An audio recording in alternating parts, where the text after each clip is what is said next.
6 Continental Steel v Montaño. GR number 182836. October 13, 2009. Facts. Hortillano, an employee of petitioner Continental Steel Manufacturing Corporation, filed a claim for paternity leave, bereavement leave, and death and accident insurance for dependent. Pursuant to the collective bargaining agreement, C.B.A. The claim was based on the death of Hortillano's unborn child. Hortillano's wife had a premature delivery while she was in the 38th week of pregnancy. The female fetus died during labor due to fetal anoxia secondary to uteroplacental insufficiency. Petitioner immediately granted Hortillano's claim for paternity leave but denied his claims for bereavement leave and other death benefits. It was maintained by Hortillano, through the labor union, that the provisions of the C.B.A. did not specifically state that the dependent should have first been born alive or must have acquired juridical personality so that his/her subsequent death could be covered by the C.B.A. death benefits.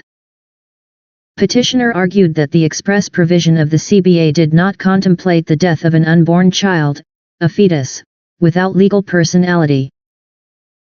It claimed that there are two elements for the entitlement to the benefits, namely, 1. Death and 2. Status as legitimate dependent, none of which existed in Hortillano's case. Continental Steel contended that only one with civil personality could die, relying on Articles 40, 41, and 42 of the Civil Code, which provides. Article 40. Birth determines personality.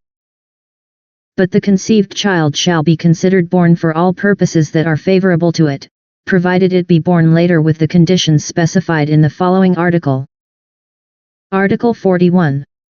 For civil purposes, the fetus is considered born if it is alive at the time it is completely delivered from the mother's womb. However, if the fetus had an intrauterine life of less than 7 months, it is not deemed born if it dies within 24 hours after its complete delivery from the maternal womb. Article 42. Civil personality is extinguished by death. The effect of death upon the rights and obligations of the deceased is determined by law, by contract, and by will. Hence, according to the petitioner, the unborn child never died because it never acquired juridical personality. Proceeding from the same line of thought, Continental Steel reasoned that a fetus that was dead from the moment of delivery was not a person at all.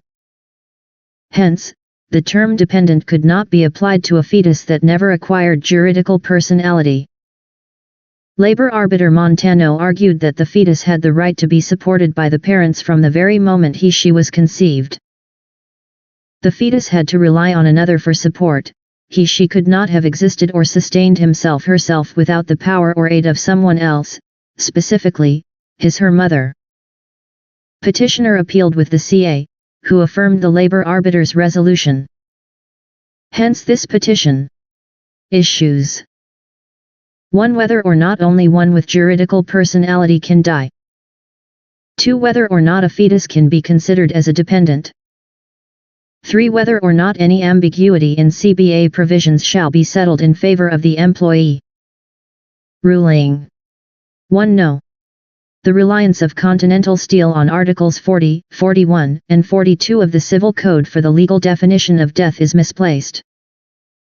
Article 40 provides that a conceived child acquires personality only when it is born, and Article 41 defines when a child is considered born. Article 42 plainly states that civil personality is extinguished by death. The issue of civil personality is not relevant in this case. The above provisions of the Civil Code do not provide at all a definition of death.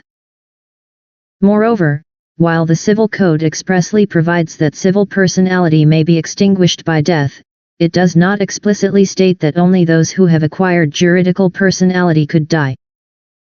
Life is not synonymous with civil personality. One need not acquire civil personality first before he/she could die. Even a child inside the womb already has life. No less than the Constitution recognizes the life of the unborn from conception, that the state must protect equally with the life of the mother. If the unborn already has life, then the cessation thereof even prior to the child being delivered, qualifies as death. 2. Yes. Even an unborn child is a dependent of its parents. Hortillano's child could not have reached 38 to 39 weeks of its gestational life without depending upon its mother, Hortillano's wife, for sustenance. The C.B.A. did not provide a qualification for the child dependent, such that the child must have been born or must have acquired civil personality.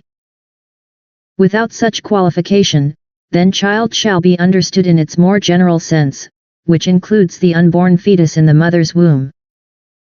3. Time and again, the Labor Code is specific in enunciating that in case of doubt in the interpretation of any law or provision affecting labor, such should be interpreted in favor of labor. In the same way, the C.B.A. and C.B.A. provisions should be interpreted in favor of labor. As decided by this court, any doubt concerning the rights of labor should be resolved in its favor pursuant to the social justice policy.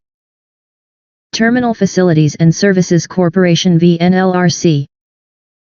Bereavement leave and other death benefits are granted to an employee to give aid to, and if possible, lessen the grief of, the said employee and his family who suffered the loss of a loved one.